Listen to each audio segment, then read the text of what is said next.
Hubo épocas en que un vaso de algo casero podía meterte en problemas hoy en día, y nadie alzaba una ceja. Nada de envases industriales, nada de códigos de barras ni sellos de fábrica. Todo se servía en cántaros de barro, en cazuelas desportilladas, en lo que hubiera a la mano. Antes de que las marcas embotelladas tomaran cada changarro y cada esquina, México tuvo bebidas hechas con las manos, con paciencia, con fermentos que nadie controlaba. Sabores crudos, irregulares, que el tiempo fue apagando uno por uno, ya sea por ley, por miedo o por simple olvido. Hoy vamos a recorrer 10 bebidas mexicanas que prácticamente nadie recuerda. Y no te vayas antes del final, porque la última de la lista suena tan fuera de lo común que muchos pensarán que me la estoy inventando, pero existió, y le daba a la gente una resistencia que ningún energizante de hoy logra. Si no quieres que esta memoria se apague del todo, suscríbete al canal. 10. Agua de cáñamo silvestre. En tiempos donde la vigilancia era menos estricta, los puestos de aguas frescas tenían un barril con un líquido blancuzco, casi gemelo de la horchata. ¿Recuerdas a tu mamá diciendo, tómate esto? ¿Te va a calmar los nervios? Tenía una consistencia espesa, un aroma a campo recién cortado, y dejaba en la boca una sensación arenosa pero agradable. En los 60, era el remedio no oficial para sobrevivir a las jornadas largas de trabajo físico. Se ofrecía en jarritos de peltre en las fondas de barrio por monedas sueltas. Quienes la probaron cuentan que un trago bien helado relajaba el cuerpo entero de una forma que ninguna otra agua lograba. Cuando llegaron las restricciones sobre esa planta en los 70, las marchantas dejaron de prepararla por temor a redadas. Hoy esa agua desapareció de los puestos, sobreviviendo apenas como anécdota prohibida de otra época. 9. Tinturas caseras de plantas del monte. En casi todos los hogares rurales había una alacena con frascos llenos de ramitas flotando en líquidos color caramelo. ¿Te acuerdas cuando te dolía el estómago y tu abuela sacaba la botella de las hierbas? Al destaparla, un olor fuerte a aguardiente mezclado con estafiate y manzanilla se apoderaba del cuarto. El sabor era intenso, ardía al pasar, pero dejaba un calor agradable en el pecho. En los 70 y 80, estas tinturas eran el remedio casero y el brindis obligado en las bodas rancheras. No existía celebración sin que el dueño de casa circulara su botella curada entre los invitados. Se reciclaban frascos de cualquier bebida comercial, tapados con corcho de fortuna. Cuentan que estos brebajes no dejaban resaca, según juraban los hombres mientras se servían la tercera ronda. Las regulaciones sanitarias de los 90 y la llegada de bebidas embotelladas hicieron que destilar en casa se volviera un riesgo legal. Hoy sobreviven en pueblos muy apartados, pero en las ciudades se esfumaron de las despensas familiares. 8. Horchata fermentada de antaño. Mucho antes de los sobrecitos instantáneos, la horchata se dejaba reposar en agua varios días hasta que comenzaba a burbujear sola. ¿Recuerdas ese toque agrio que tenía la horchata de antes y que ya no existe? Su color era blanco opaco, con astillas de canela flotando. Olía dulce, con un dejo a levadura. Al beberla, sentías un ligero cosquilleo por la fermentación natural. En los 60, era infaltable en las kermeses escolares. Las madres dejaban reposar la olla 3 días antes para que agarrara el punto exacto. «Pruébela, está bien curadita», anunciaban las vendedoras. Costaba 20 centavos el vaso de cartón, que siempre acababa goteando. Si se dejaba un día de más, sabía a vinagre y los adultos se reían tomándosela igual. Con la llegada de refrigeradores y conservadores modernos, dejar fermentar el arroz se volvió innecesario. Hoy la horchata es solo azúcar saborizada, y la versión fermentada quedó en el recuerdo de las abuelas. 7. Agua de raíz de malva. La malva nacía sola en cualquier terreno baldío, y las señoras juntaban sus raíces para preparar un agua que decían purificaba la sangre. ¿Te acuerdas de volver del campo con las manos llenas de tierra por ayudar a arrancar raíces? El agua tenía un tono rosa muy pálido, casi transparente, con olor a pasto húmedo. Era ligeramente viscosa, parecida a la chía pero más suave. Los domingos después de misa, las vendedoras aparecían con sus cubetas de peltre ofreciendo esta agua. Era la preferida de las madres para refrescar a los niños después de correr bajo el sol. Se servía en bolsitas con popote, amarradas con una liga que siempre se zafaba. Después de tomarla, la boca quedaba fresca, como si hubieras masticado hierbabuena silvestre. Con la pavimentación de las ciudades y la desaparición de los terrenos baldíos, la malva se volvió difícil de conseguir.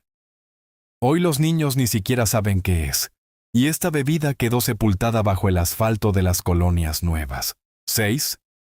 Pulque curado de frutas de temporada. El pulque sigue existiendo, pero los curados de frutas raras, como capulín o guayaba criolla, eran un tesoro que solo aparecía ciertos meses. ¿Recuerdas cuando en diciembre tu tío llegado con un garrafón de curado de guayaba que olía a gloria? Tenía un color amarillo intenso y la textura de un licuado espeso. Olía a fruta madura y tierra mojada. Al probarlo, sentías pedacitos de fruta machacada hasta el fondo del vaso. En los 80, las pulquerías de barrio anunciaban en pizarrones el curado del día. Ir por el litro dominical era casi una tradición. «Deme un litro de capulín para llevar», pedía el cliente mientras el pulquero llenaba el envase con un cucharón. Costaba unos pesos y se entregaba en frascos reciclados. Era tan espeso que algunos lo comían casi como postre. Como estas frutas son difíciles de procesar a gran escala, las pulquerías actuales prefieren sabores sencillos como piña o fresa. Hoy estos curados son leyenda entre los antiguos parroquianos. 5. Aguardiente de caña artesanal. El famoso refino se destilaba en alambiques de cobre escondidos en los traspatios. ¿Te acuerdas de ese líquido transparente que parecía agua pero hacía llorar solo con olerlo? Era completamente cristalino, con un aroma dulzón a caña tostada. Al tragarlo, un fuego bajaba por la garganta hasta el estómago. En los 60 y 70, acompañaba a los jornaleros del campo. Lo cargaban en guajes o cantimploras para agarrar valor antes de empezar el día. «Échate uno para el frío», decían en las madrugadas con neblina. Se vendía a granel en las tiendas de abarrotes, directo de un tambo. Los abuelos también lo usaban para sobar las articulaciones, diciendo que lo que cura por dentro cura por fuera. Con las leyes contra el alcohol adulterado en los 80, muchos productores fueron cerrados. Hoy, las marcas comerciales reemplazaron ese sabor crudo de las mañanas mexicanas. 4. Chicha de maíz fermentada. Una bebida de raíces prehispánicas que en los 70 todavía aparecía en las ferias rurales. ¿Recuerdas el vapor dulce que salía al destapar la olla de barro? Tenía un color café oscuro, parecido a un refresco de cola sin gas. Olía a piloncillo fermentado y maíz tostado, con un sabor entre dulce y amargo muy particular. En las fiestas patronales era la reina, servida en jícaras que había que sostener con ambas manos. «Chicha fresca para el calor», gritaban los vendedores. Era barata y se compartía entre risas durante los bailes. Después de un par de jícaras, dicen que la música sonaba mejor.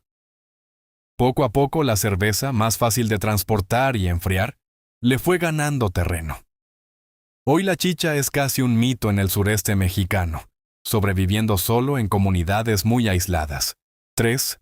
Tepache añejado en barril de madera. No el que se prepara hoy en una cubeta, sino el que reposaba semanas en toneles de encino. ¿Recuerdas al señor del carrito con sus barriles chorreando agua helada? Tenía un color ámbar intenso, coronado de espuma blanca y densa. Olía a piña madura mezclada con clavo y canela. El gas natural picaba suavemente la lengua al beberlo. En los 80 era el refresco oficial del barrio. En el mercado sobre ruedas, era obligado llevar tu bolsa de tepache bien helado. Uno de a peso, con harta espuma, pedía a la gente. Se entregaba en bolsas anudadas con una técnica que solo los tepacheros dominaban. El golpeteo del hielo contra la madera era parte del ritual. Con la llegada de envases desechables y el ritmo acelerado de la ciudad, esa fermentación lenta se perdió. Hoy, el tepache sabe a agua endulzada, y aquel sabor a madera y piña quedó en quienes caminaron los mercados de hace 4 décadas. 2. Pulque blanco sin pasteurizar. El néctar más puro, antes de que intentaran enlatarlo.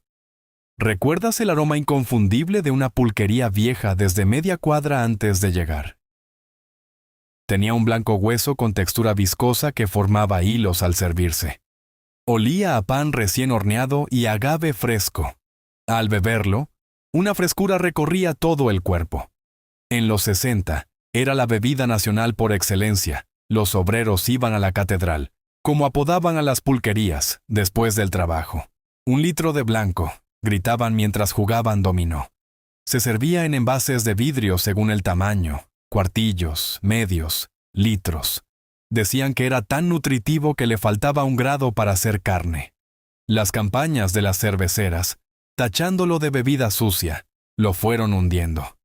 Hoy, pese a un pequeño resurgimiento, el pulque genuino de tinacal, el que no aguantaba ni un día sin echarse a perder, es casi imposible de hallar en la ciudad. 1. Atole de sangre de cerdo.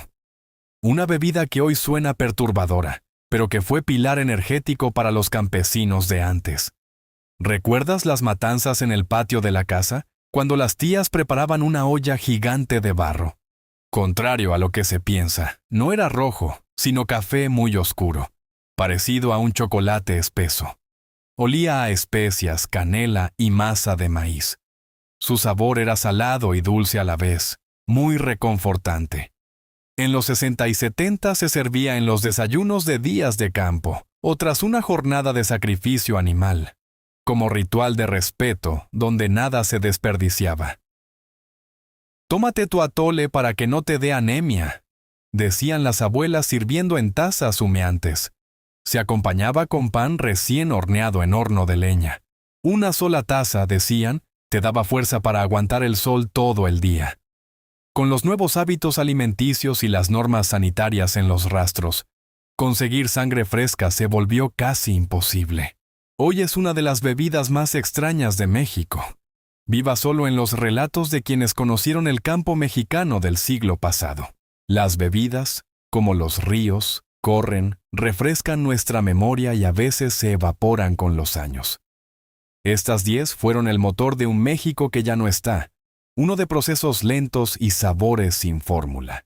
Porque ningún brebaje era solo para la sed. Era pretexto para juntarse, para curar el cuerpo y para celebrar estar vivos en compañía. Aunque ya no estén en las esquinas, siguen respirando en cada persona capaz de recordar ese sabor que marcó su niñez. ¿Cuál de estas bebidas te tocó más fibras? ¿Probaste alguna en casa de tus abuelos o en alguna feria de pueblo? Déjanos en los comentarios qué otra bebida añadirías a esta lista de sabores perdidos.